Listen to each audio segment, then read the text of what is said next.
This is despite the tentative signs of macroeconomic stabilization, with inflation moderating, exchange rates stabilizing and the Central Bank of Sri Lanka building reserves buffers. It adds that the government measures to address the balance of payment crisis, including tax reforms and cost recovery pricing in the energy sector, have raised the cost of living. The diagnostic assessment noted that the continued shortages of essentials, strong arm measures against protesters and the postponement of local government elections have been source of popular discontent. It goes on to note that large fiscal deficit and elevated debt continued to weigh on the recovery prospects.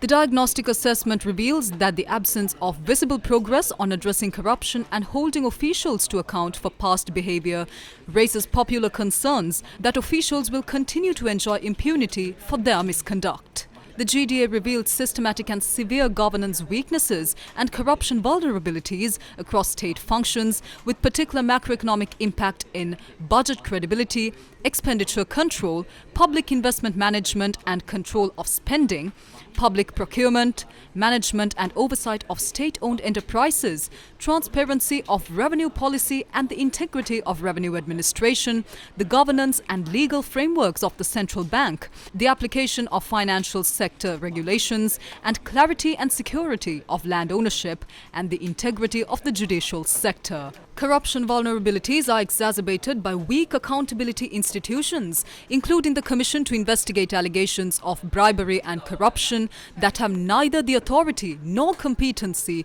to successfully fulfill their functions. The GDA points out that impunity for misbehavior enjoyed by officials undermines trust in the public sector and compounds concerns over limited access to efficient and rule-based adjudication process for resolving disputes.